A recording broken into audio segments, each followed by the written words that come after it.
بچے کو 4 چیزیں سیکھنی چاہیے۔ ایک، صفائی۔ بعض بچے طبعاً صفائی پسند ہوتے ہیں، وہ نہاتے ہیں، کپڑے صاف رکھتے ہیں، اپنے کتابوں کو صاف رکھتے ہیں، ان کے اعمال میں بھی صفائی ہوتی ہے۔ صفائی بچے کو ضرور سکھانی چاہیے۔ نبی علیہ السلام نے تو یہاں تک ارشاد فرمایا النظافۃ نصف الایمان، کہ صفائی آدھا ایمان ہے، اتنا اس بات پر زور دیا گیا۔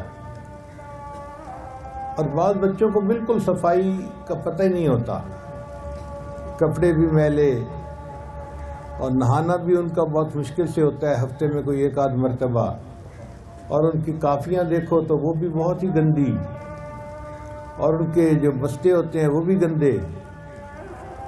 جس کمرے میں وہ رہتے ہیں اگر اس کو دیکھو تو اس کا بھی برا حال، کمرے کی ہر چیز آپ کو گندی نظر آئے گی۔ یہ جو گندگی پسند کرنے والا بچہ ہے، یہ کبھی اچھا انسان نہیں بن سکتا دنیا میں۔ ہمیں صفائی اور پاکیزگی سے محبت ہونی چاہیے۔ اللہ تعالیٰ کو صاف بندہ زیادہ پسندیدہ ہے۔ حدیث مبارکہ میں ہے، کپڑا جب تک صاف ہوتا ہے اللہ کا ذکر کرتا رہتا ہے، جب میلا ہوتا ہے اللہ کا ذکر کرنا بند کر دیتا ہے۔ تو آپ اس نیت سے اپنے کپڑوں کو، اپنی چیزوں کو صاف ستھرا رکھیں کہ یہ چیزیں اللہ کا ذکر کرتی ہیں۔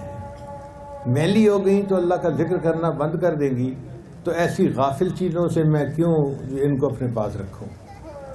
تو ہر بچے کو صفائی سکھانی چاہیے، حتیٰ کہ وہ صفائی پسند بن جائے۔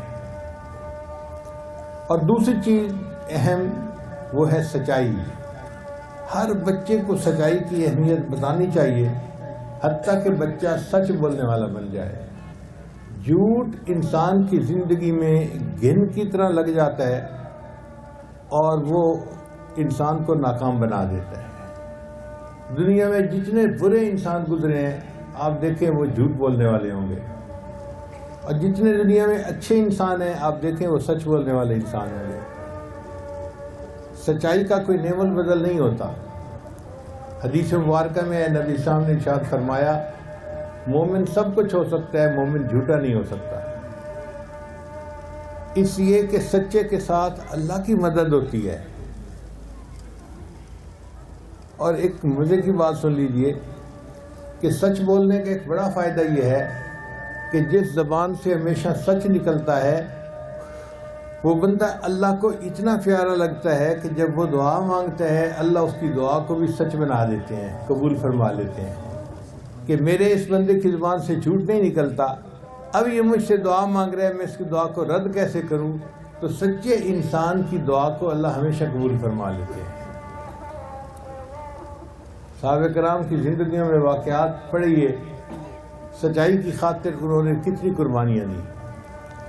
بچے کو کہنا چاہیے کہ بچے تیری حد غلطی معاف ہو سکتی ہے، لیکن اگر تو جھوٹ بولے گا نا تو ہم اس غلطی کو معاف نہیں کریں گے، پھر تجھے سزا دیں گے۔ ماں باپ اس کے اوپر سختی کریں، مگر مصیبت کہاں آتی ہے کہ بڑے خود جھوٹ بولتے ہیں، تو بچے کو سچ بولنے پہ کیسے مجبور کر سکتے ہیں۔ ماں باپ آپس میں ایک دوسرے کے ساتھ بات چیت کر رہے ہوتے ہیں اور بچے نوٹ کر رہے ہوتے ہیں خاموش، امی جھوٹ بول رہی ہے، یہاں ابو جھوٹ بول رہا ہے، کیونکہ ان کو پتہ ہوتا ہے حقیقت کا۔ اب ماں باپ کی کیا رسپیکٹ بچے کے دل میں رہ جائے گی۔ تو ماں باپ اپنی زندگی کی بنیاد بھی سچ پہ رکھیں اور بچے کو بھی سچ سکھائیں۔ جس بچے کی زندگی میں سچ آ گیا آپ سمجھ لیں کہ اس بچے کی زندگی سنور گئی۔ تو پہلی چیز تھی صفائی اور دوسری چیز تھی سچائی۔ یہ 2 چیزیں ہر بچے کو سکھانی چاہیے۔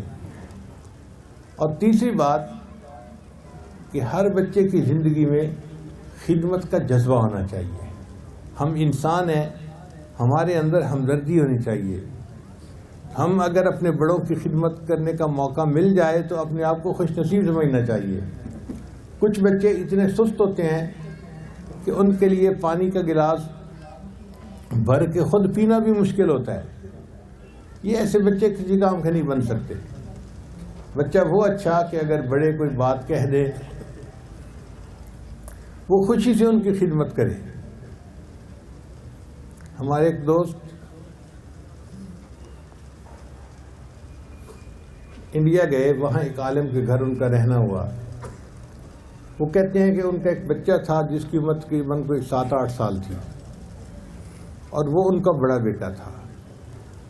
انہوں نے اس بچے کو میری خدمت پہ مامور کر دیا کہ بچے مہمان کی خدمت آپ کے ذمہ ہیں. اب میرے کمرے کو صاف رکھنا, میرے بستر کو صاف رکھنا, مجھے وقت پہ کھانا دینا, مجھے جگانا, مجھے بھیجنا, مجھے واپس استقبال کرنا, یہ سارا کام وہ بچہ کرتا تھا. کہتے ہیں کہ میں اس بچے کی عقل مندی پہ حیران ہوتا. وہ میرے لیے کھانا لاتا تو اس طرح کھانا دسترخوان پہ لگاتا کہ برتن کی آواز بھی نہیں آتی تھی. تو میں بڑا حیران ہوتا کہ اس بچے کی ماں باپ نے تربیت کیسے کی ہوگی. ایک خوبی میں نے اس میں دیکھی کہ جیسے ہی آتا کھانا لگاتا تو لگا کے چلا جاتا, وہاں رہتا نہیں تھا, ٹھہرتا نہیں تھا, فوراً چلا جاتا تھا. اب میں چاہتا تھا کہ میں اس سے ذرا پوچھوں, بات چھیڑوں, پتہ چلے کہ اس کی تربیت کیسے ہوئی. وہ بچہ موقع ہی نہیں دیتا تھا. ایک دن اس نے کھانا لگایا اور کھانا لگاتے ہی واپس جانے لگا. تو میں نے اس کو کہا ذرا رکو بچے, کیا تم سب سے بڑے ہو؟ یعنی میرا پوچھنے کا مقصد یہ تھا کہ گھر میں بچوں میں سب سے بڑی عمر تمہاری ہے. تو میں نے اس بچے کو بلایا اور کہا کہ بچے یہ بتاؤ کیا تم سب سے بڑے ہو؟ کہنے لگا جب میں نے یہ کویسچن پوچھا وہ بچہ شرما کے پیچھے کو ہٹا, دیوار کے ساتھ لگا اور کہنے لگا انکل سچی بات تو یہ ہے اللہ سب سے بڑے ہیں, ہاں بہن بھائیوں میں میری عمر زیادہ ہے. وہ کہنے لگے میں حیران رہ گیا کہ ماں باپ نے اس بچے کی کتنی اچھی تربیت کی ہے کہ جس بچے نے اتنی چھوٹی سی بات کو بھی پکڑ لیا اور وہ کہتا ہے کہ جی سچی بات تو یہ ہے اللہ سب سے بڑے ہیں, البتہ بہن بھائیوں میں میری عمر زیادہ ہے. تو بچے کی تربیت اس طرح کی جائے کہ بچے کے اندر ایمان بھی مضبوط ہو اور اس کے اندر محنت کا جذبہ بھی ہو, سچ بولنا اس کی صفت بن جائے. تو سچائی, صفائی, اور تیسری چیز کیا تھی؟ خدمت. خدمت کا جذبہ ہونا چاہیے. بچہ جتنا خدمت کر کے تھکے شور نہ مچائے, امی ابو کو شکوے نہ کرے کہ میں بہت تھک گیا ہوں, بلکہ خوشی منائے کہ آج اللہ نے میرے بدن کو اپنے بڑوں کی خدمت کے لیے قبول کر لیا. تو یہ خدمت کا جذبہ تب پیدا ہوتا ہے جب انسان کے اندر ہمدردی ہوتی ہے, دوسرے کے بارے میں دل کے اندر محبت ہوتی ہے. تب انسان خدمت بھی کرتا ہے, دوڑ دوڑ کے کرتا ہے, بھاگ بھاگ کے کرتا ہے. اور جس بندے کے اندر ہمدردی نہیں وہ بندہ تو بندہ کہلانے کے بھی قابل نہیں ہے. تو بچے کے اندر صفائی ہونی چاہیے, سچائی ہونی چاہیے, ہمدردی کا جذبہ ہونا چاہیے, خدمت کا جذبہ ہونا چاہیے.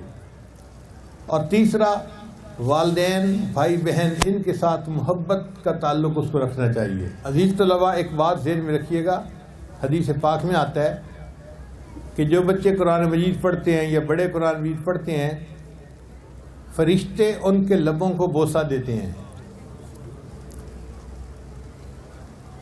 جو لوگ قرآن مجید پڑھتے ہیں فرشتے ان کے لبوں کو بوسہ دیتے ہیں. حدیث پاک میں آتا ہے کہ فرشتے قرآن مجید پڑھ نہیں سکتے, سن سکتے ہیں. قرآن مجید پڑھنے کی سعادت فقط انسان کو حاصل ہے. تو جب کوئی بچہ قرآن مجید پڑھنا شروع کرتا ہے یا بندہ پڑھنا شروع کرتا ہے تو فرشتے بھاگتے ہیں, آؤ بھائی آؤ, دیکھو اللہ کا قرآن سننے کے لیے. فرشتوں کو اللہ کا کلام اچھا لگتا ہے, وہ قریب ہوتے جاتے ہیں. حدیث مبارکہ میں ہے کہ فرشتے قریب ہوتے ہوتے اس بندے کے اتنا قریب ہو جاتے ہیں کہ اس کے لبوں کے اوپر اپنے لب رکھ دیا کرتے ہیں. یعنی فرشتے قرآن پڑھنے والے بندے کے لبوں کو بوسہ دیتے ہیں. یہ کتنی مزے کی بات ہے. آپ بھی روز قرآن مجید پڑھا کریں تاکہ فرشتے بھی آپ سے اتنی محبت کا اظہار کریں اور قرآن مجید کا نور ہمارے سینوں میں منتقل ہو جائے اور اس سے ہماری قوت حافظہ زیادہ ہو جائے.